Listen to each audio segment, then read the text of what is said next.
अक्सर हम लोग मानते भी हैं, जानते भी हैं कि डॉक्टर भगवान का दूसरा रूप होते हैं और एक स्वस्थ देश, एक स्वस्थ समाज, एक स्वस्थ परिवार, एक स्वस्थ व्यक्ति डॉक्टर ही बनाते हैं। लेकिन अगर उस डॉक्टर को बनाने की प्रक्रिया अस्वस्थ हो जाए तो वो डॉक्टर कैसे एक स्वस्थ नागरिक को बनाएगा? मैं आंकड़े पीछे चलते रहेंगे, मैं साथ साथ बोलता रहूंगा ताकि आपको समझ में आए कि क्या हैं ये आंकड़े। नाम है नीट। कहीं से भी रिजल्ट देखने के बाद क्या आपको लगता है कि ये प्रक्रिया नीट है, ये प्रक्रिया साफ है, स्वस्थ है, स्वच्छ है? बिल्कुल नहीं लगता। अगर ये आप आंकड़े देखेंगे, 24 लाख बच्चों का भविष्य धूमिल हो रहा है, उस पर पानी फेर दिया गया है इस परीक्षा के माध्यम से। पहले क्या हुआ? तारीख बढ़ाते रहे, बार बार तारीख बढ़ा रहे थे और फिर पूरे सिस्टम की पोल 4 जून को खुल गई। 4 जून पर भी फिर आएंगे, पहले चर्चा इस पर कर लें। पूरे के पूरे 720 आउट ऑफ 720 आउट ऑफ 720, आप पीछे आपके सामने स्क्रीन पे जो आंकड़ा दिख रहा है वो देखिए। इसको 67 टॉपर्स थे जिसको 720 में से 720 अंक मिले इस साल। पिछले साल कितने थे, उसके पिछले साल कितने थे? ये तमाम आंकड़े ये विनीत जी ने हमारे रिसर्च करके मुझे दिया। ये बड़ी अच्छी रिसर्च इन्होंने की, ये आपको सारे आंकड़े इसमें दिखेंगे।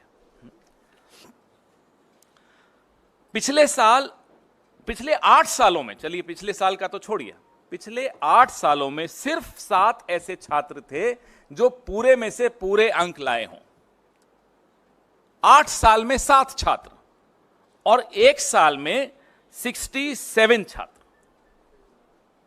यह अपने आप में चौंका देने वाला आंकड़ा है।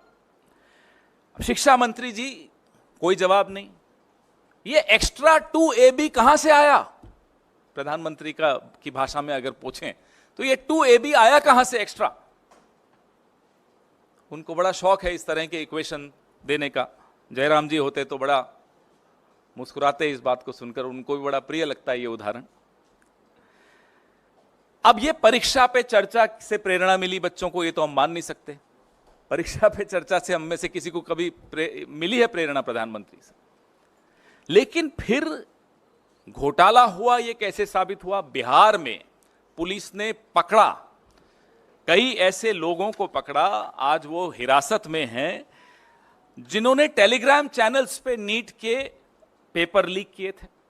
इसकी जांच में आगे क्या हुआ ये हमें नहीं मालूम। 13 आरोपी वहां गिरफ्तार हुए। वैसे ही गोधरा, गुजरात, बिहार भी का एक उदाहरण दे रहा हूं मैं आपको, अब गुजरात का भी उदाहरण दे रहा हूं। गोधरा में भी कोचिंग सेंटर्स के साथ मिलकर, एक पर्टिकुलर कोचिंग सेंटर था, उसके साथ मिलकर कैसे ये लीक हुआ। तो ये बिहार और गुजरात, ये एनडीए का गठबंधन क्या नीट डिजास्टर अलायंस हो गया है? एक उदाहरण बिहार से है, दूसरा उदाहरण गोधरा से है, प्रधानमंत्री जी की कर्मभूमि से है। सोचिए, इतना बड़ा घोटाला। कल माननीय सर्वोच्च न्यायालय ने सुनवाई की।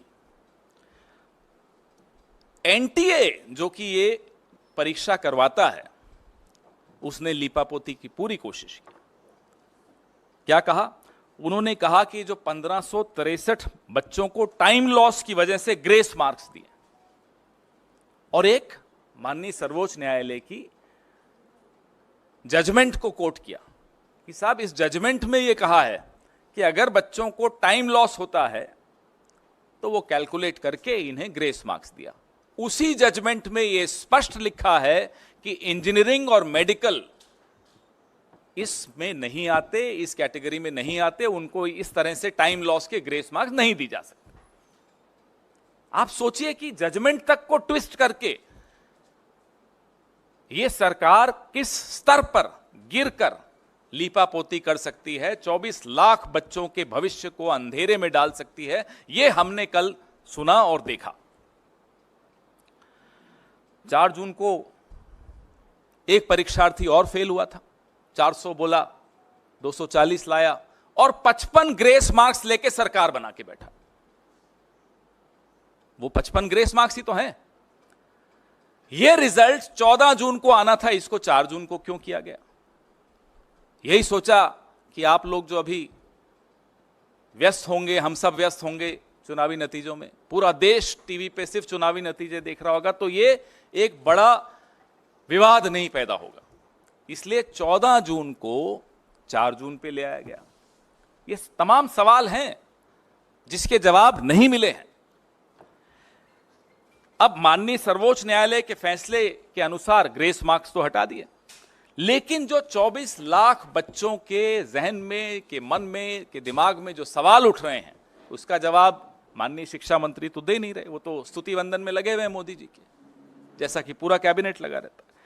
अब 580 से ज्यादा नंबर, ये आंकड़े जरूर देखिएगा जब मैं ये बार बार, क्योंकि इसमें इन्होंने मेहनत की है विनीत जी ने, बहुत कायदे का ये आंकड़े, ये सिर्फ आंकड़े देख लें तो इस प्रेस कॉन्फ्रेंस की भी जरूरत नहीं है, इतने महत्वपूर्ण आंकड़े हैं ये। 580 से ज्यादा मार्क्स लेने वाले छात्रों के जो एग्जामिनेशन सेंटर हैं, हम ये मांग करते हैं कि उन एग्जामिनेशन सेंटर्स के साथ उनके नाम जारी किए जाएं, वो बहुत आवश्यक है। दूसरी हमारी मांग ये है कि जो 12वीं के बोर्ड के मार्क्स का मिलान नीट के टॉपर्स के साथ किया जाए, क्योंकि एक सूचना है कि कुछ ऐसे छात्र हैं जिन्होंने 12वीं भी संघर्ष करके पास की, कोई ज्यादा अच्छे नंबर नहीं लाए, लेकिन नीट में टॉपर हो गए। हम नहीं कह रहे नहीं हो सकते, ऐसे लोग आगे चल के शिक्षा मंत्री और प्रधानमंत्री भी बन सकते हैं, इसमें कोई हमें उसमें नहीं है, लेकिन नीट में इतने मार्क्स ले जाएं, थोड़ी गड़बड़ की आशंका वहां 24 लाख बच्चों के मन में है,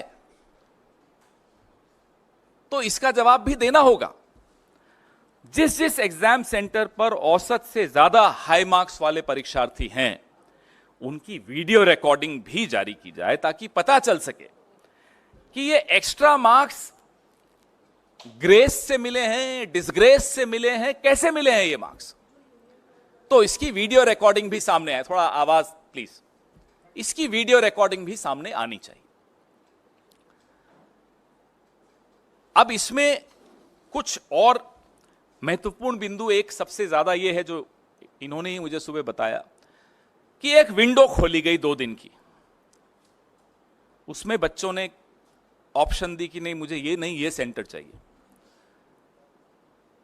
बिहार का एक बच्चा गुजरात के सेंटर में एग्जाम देने जाए, वो भी उस विंडो का फायदा उठाते हुए बोले नहीं मुझे ये नहीं, बिहार का सेंटर नहीं चाहिए, गुजरात का सेंटर चाहिए, 1500 किलोमीटर दूर का सेंटर चाहिए। ऐसे कई उदाहरण हैं।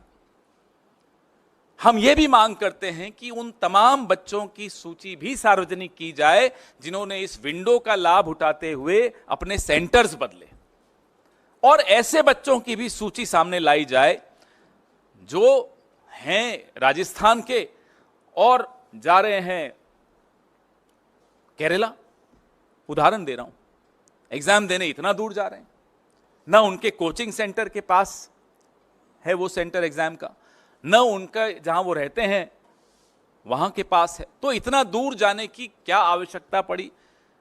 तो कई चीजें निकल कर आएंगी अगर इसका जवाब हमको मिलेगा तो।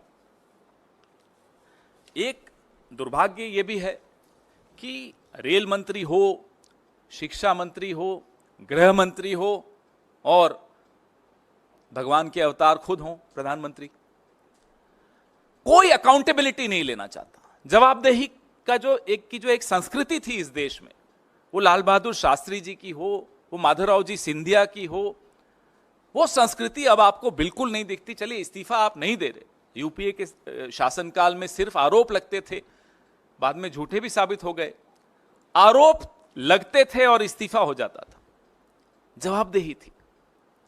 आज वो मंत्री मुस्कुराते हुए आरोप हम पर सब पर लगाता है, इस देश के नागरिकों पर लगाता है कि ये मोटिवेटेड प्रोटेस्ट हो रहा है।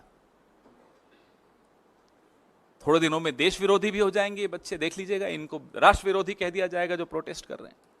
आत्महत्याएं हो रही हैं इन पेपर लीक्स को लेकर, और मंत्री मुस्कुराते हुए कहता है मोटिवेटेड प्रोटेस्ट है।